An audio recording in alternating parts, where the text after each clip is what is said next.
Think about the last time you saw Gen Z in the media. Maybe it was a headline calling them lazy or mocking them for being addicted to their phones.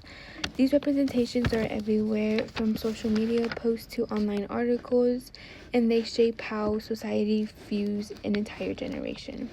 But what if it's less representation and more misrepresentation?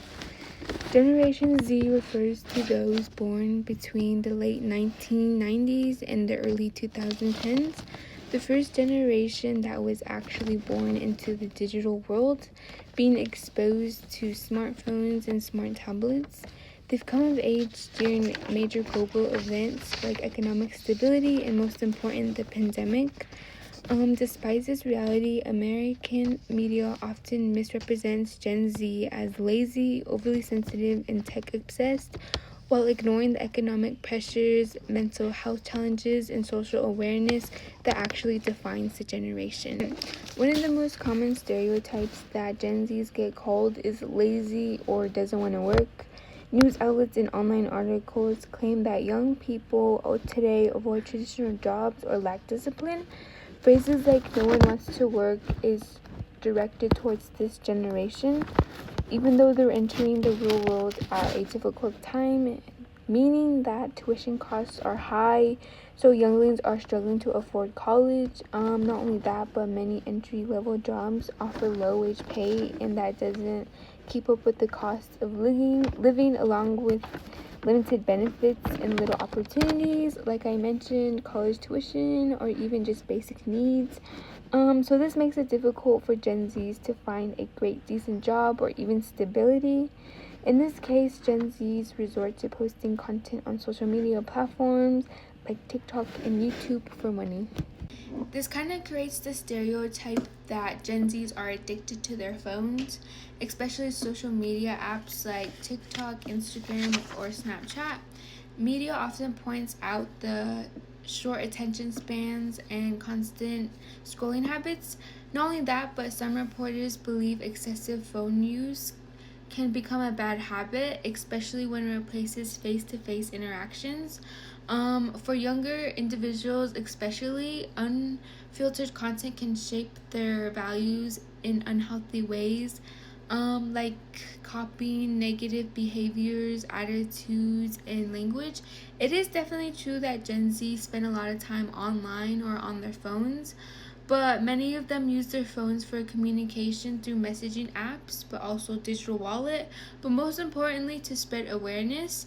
Social media can be a tool that many teens can use to be able to speak their voice and speak their opinions, and they can also spread political and social awareness.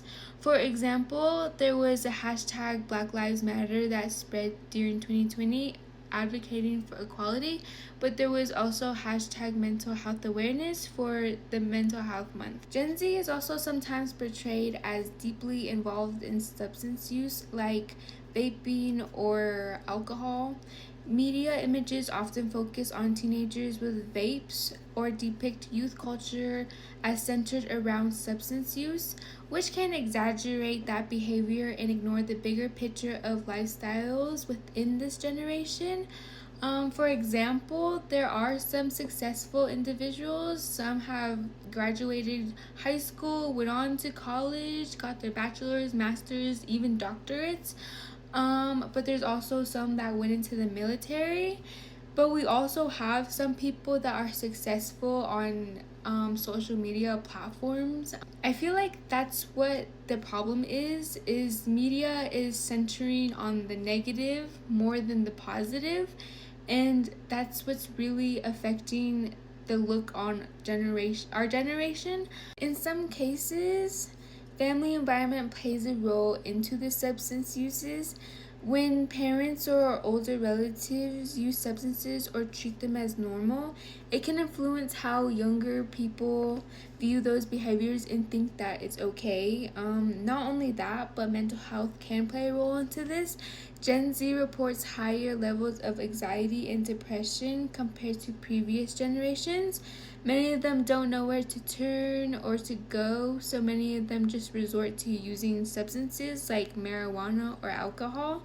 Um, I I personally see this in our school, so I know that it's true, and many of them have unknown access to those substances, which makes this a difficult problem.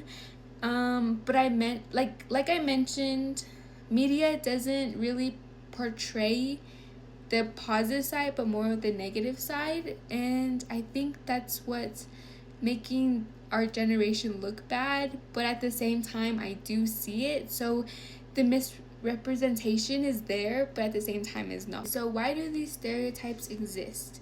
One reason is that stereotypes make complex issues easier to explain. Instead of looking at things like the economy or mental health, it's simpler to label Gen Z as lazy or too sensitive. These labels grab attention even if they're not accurate. I would say another reason is generational bias. Older generations have always criticized the recent younger generations. For example, millennials were called entitled and Gen Zs were seen as empathetic. The patterns basically keep repeating and the media reflects off of it. Another reason would be because companies want views, companies want money. So once they release these stereotypes, obviously the media is going to pay attention to it. So it's basically making those companies money. So they're profiting off these stereotypes. If we actually want to understand Gen Z, we need to move past these stereotypes and focus more on our real experiences and what we went through. The media often focuses on the negative side rather than the positive side, and that's kind of like a misinterpretation of our generation.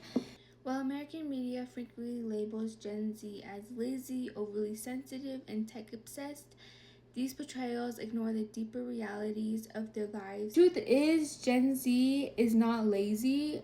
We're still growing up in a fast changing world with new challenges like rising costs and constant technology like AI, and there are more or less open conversations about mental health. Because of this, us Gen Zs are adapting in different ways. So instead of judging us by these stereotypes, we should pay more attention to what we're doing and what we're accomplishing. In many ways, we're not falling behind, but we're redefining what it means to grow up in today's world.